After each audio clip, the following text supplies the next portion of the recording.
Awali aktivitas dan pelayanan Anda melalui renungan pagi menjadi putra dan putri Allah. Terdengar panggilan Roh untuk mengangkat salib, dan mereka yang mengangkat salib akan menemukan bahwa salib mengangkat mereka.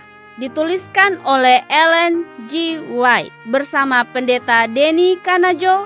Selamat mendengarkan. Salam sejahtera untuk para pendengar dimanapun Anda berada saat ini. Kita berjumpa kembali dalam mendengarkan firman Tuhan melalui audio Renungan Pagi. Pada tanggal 14 April 2021 dengan judul Pikiran Ditujukan kepada Kristus. Sebelum kita melanjutkan bacaan renungan kita pada saat ini, saya mengajak untuk semua para pendengar yang setia berdoa bersama-sama. Bapa di sorga, terpujilah namamu ya Tuhan, oleh karena begitu besar rahmat dan kasih Tuhan bagi kehidupan kami sepanjang malam di dalam tidur kami hingga tiba pada pagi hari ini. Kami dibangunkan dengan satu tubuh sehat dan segar.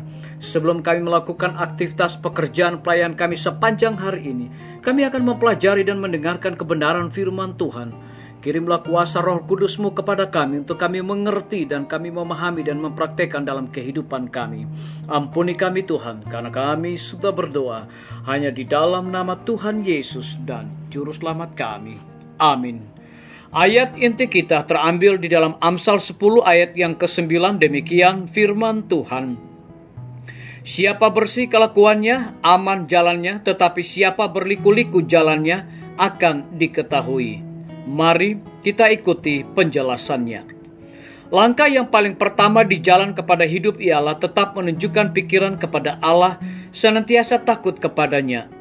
Suatu penyimpangan tunggal dari integritas moral, menumpulkan kata hati, dan membuka pintu kepada pencobaan yang berikut. Siapa bersih kelakuannya, aman jalannya, tetapi siapa berliku-liku jalannya akan diketahui.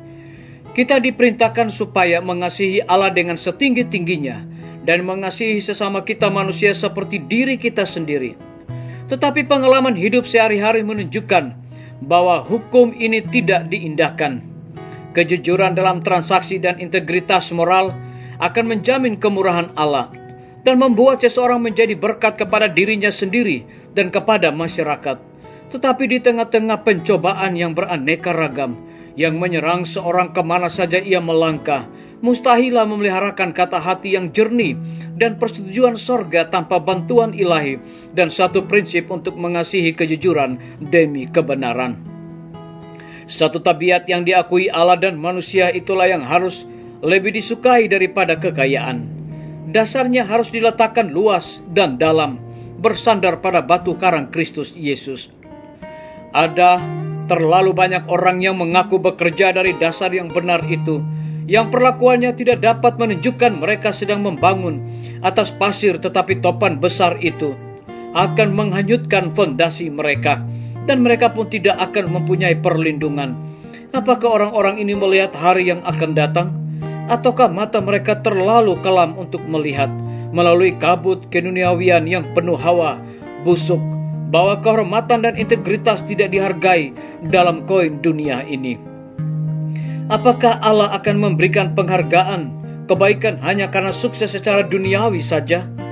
Nama mereka itu telah diukirnya pada telapak tangannya. Sebagai waris kepada kehormatan yang kekal, kekayaan-kekayaannya tiada akan binasa. Berdiam di atas keindahan, kebaikan, dan kasihan, dan kasih Yesus adalah memperkuat mental dan moral. Dan sementara pikiran terus dilatih untuk melakukan pekerjaan Kristus, untuk menjadi anak yang patuh, engkau akan segera rutin menanyakan, apakah ini jalan Tuhan? Biarlah bacaan renungan kita saat ini akan menjadi berkat bagi kita semua. Mari kita tunduk kepala dan berdoa.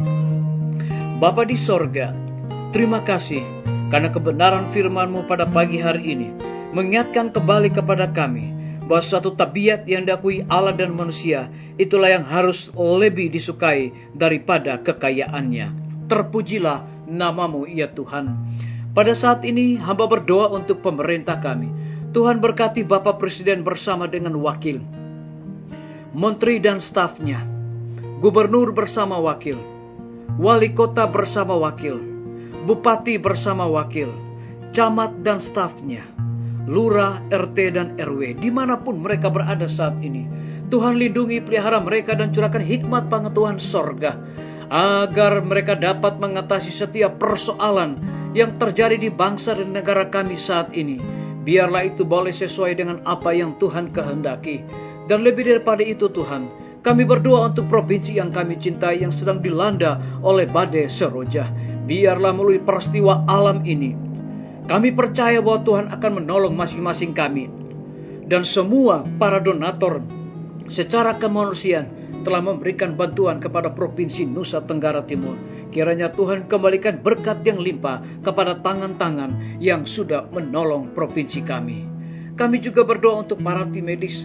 Tuhan berkati dokter, perawat, bidan, dan semua para pekerja kesehatan yang ada di setiap rumah sakit puskesmas yang ada di Indonesia. Mereka melayani tanpa pamrih, bekerja sampai melupakan waktu dan tenaga mereka. Tapi kami percaya bahwa hikmat dan dedikasi sorga Tuhan berikan kepada mereka agar dapat memberikan pelayanan yang terbaik kepada saudara-saudara kami yang terdampak COVID dan juga masalah alam bencana yang terjadi saat sekarang ini. Kami juga berdoa untuk semua guru-guru, kepala sekolah dan semua siswa. Saat ini Tuhan, kami berdoa untuk anak-anak kami yang kelas 3 SMA, SMK, yang sedang menjalani ujian akhir. Kiranya hikmat dan daya ingat yang kuat Tuhan berikan kepada mereka. Kami juga berdoa untuk pimpinan-pimpinan organisasi gereja Tuhan, dari tingkat yang tertinggi sampai kepada gembala jemaat. Saat ini Tuhan, mereka sangat membutuhkan kecurahan akan Roh Kudus di dalam pelayanan mereka. Kami menyerahkan TNI, Polri, PNS, wira swasta, petani, pedagang, nelayan, tukang Grab, dan saudara-saudara kami yang ada di dalam penjara. Tuhan lindungi, pelihara mereka, cukupkan kebutuhan mereka, dan biarlah mereka juga menjadi saluran berkat. Kami berdoa untuk para pendengar yang setia dimanapun mereka berada, yang berulang tahun saat ini. Dengan bertambahnya usia yang Tuhan percayakan bagi hidup mereka, mereka selalu bersyukur dan melayani Tuhan senantiasa. Terima kasih Tuhan Yesus, dengarlah doa kami Bapa, dan mau mengampuni segala dosa kami. Dan biarlah Tuhan jawab sesuai dengan kemurahan dan kehendak-Mu ya Bapa. Karena kami sudah berdoa hanya di dalam nama Tuhan Yesus dan Juru Selamat kami. Amin. Sampai jumpa. Tuhan Yesus memberkati kita semua.